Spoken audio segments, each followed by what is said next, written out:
North Dakota first. KX News at 10 starts now. Good evening, I'm Lauren Culver. And I'm Chad Mira. Thanks for joining us tonight at 10.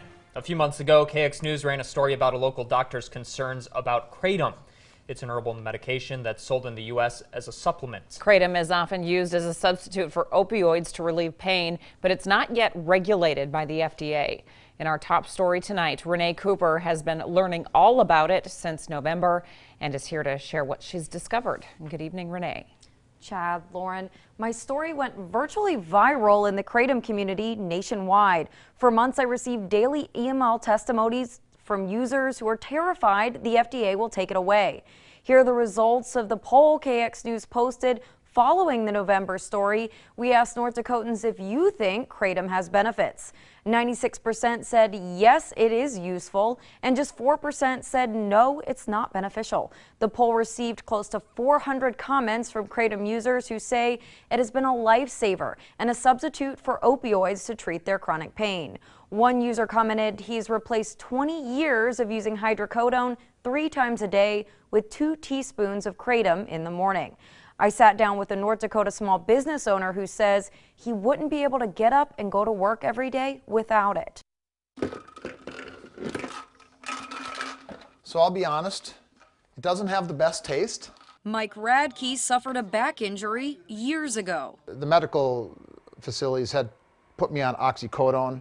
I tried that for a day and said absolutely not. I mean, I can see how somebody would be addicted to that so easily. He found out about Kratom about 1.5 years ago and hasn't looked back. If you're willing to take oxycodone, hydrocodone, whatever it may be, that makes it so you can't drive, you can't go to work, order this stuff, and when it comes in, throw the other stuff in the garbage. I reached out to a range of medical providers in Bismarck, including hospitals and pain management clinics, looking for a doctor that could provide some insight.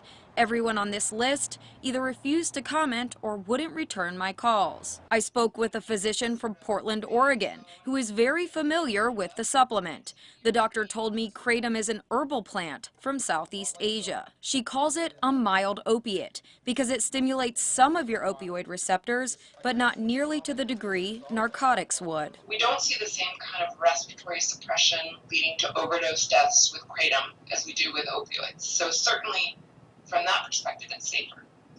The challenge is Kratom, when combined with other things, does have some deadly effects. So there's been some deaths reported with Kratom combined with benzodiazepines, or Kratom combined with antidepressants or antihistamines, or even over-the-counter cough medications. She believes Kratom has fewer risks associated with it than opioids, but she says it still has the potential for addiction and withdrawal. Radke says he's never felt addicted to Kratom. Instead, he says he often forgets to take it. I'd say I probably forget to take it 3 days a week in the morning. You don't see as much dependence or tolerance or kind of addiction potential with the substances in Kratom as you do in opioids.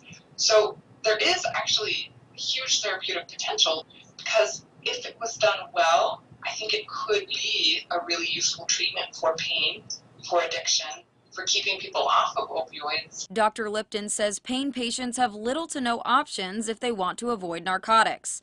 But until Kratom is regulated and studies have been done about long-term use, she will continue to recommend her patients against it. There's a lot of kind of fly-by-night, sketchy, not great supplement companies that are producing the Kratom that's currently available. Radke orders his online, where he can do the research and better know what he's getting. But you can buy it right here in North Dakota stores. Ryan Loeb sells Kratom at his store in Bismarck. We actually had a few people recommend it, and then now it's kind of just become a big thing here. At Toks R Us, you can buy it as an extract, powder, or in capsules. Loeb says he researched distributors before bringing the product into his store. It's like weed, it's just a plant. I mean, people use it. There's less deaths than opiates. I mean, while we talked right now, 3 people probably died from like overdose. It's even at gas stations, which Dr. Lipton says is nerve-wracking. I went to several gas stations in the Bismarck-Mandan area, and the red carpets were the only stores I found it in. Management wouldn't allow us to film in the store, but I just walked out of this Bismarck red carpet where I purchased these Kratom capsules, no questions asked. Dr. Lipton says she read 2 million Americans currently use Kratom. A few years ago, the DEA tried to move it up to a Schedule 1, meaning no medicinal use. There was a huge backlash, and a lot of pain and addiction patients said, you can't take Kratom away from us, so the DEA backed off. Right now, Kratom is only illegal in the 5 states in red. In New York State, it's legal for anyone over 18. Many other states have tried and failed to pass legislation about its legality. New Jersey is yellow because of pending legislation. And the red dots in a few states means those cities alone have banned the supplement. In North Dakota, it's 100% legal to buy and sell Kratom. I mentioned earlier that those who depend on Kratom are terrified it will be taken away soon. Radke says he doesn't know what he would do if this happens. And Chad and Lauren, Dr. Lipton says she hopes pharmaceutical companies pick it up so it can be regulated and manufactured safely for those who need it. She's afraid if not, it will inevitably end up on the list of Schedule 1 drugs. So very interesting. Renee Cooper reporting live. Thank you.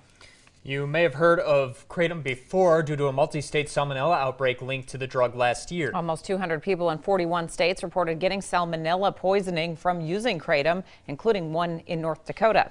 The outbreak started in February of 2018 and was contained by June. The CDC reports they were unable to trace how the outbreak occurred, but that it's not uncommon for plants to become contaminated.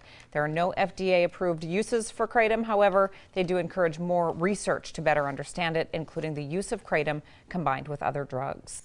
New tonight.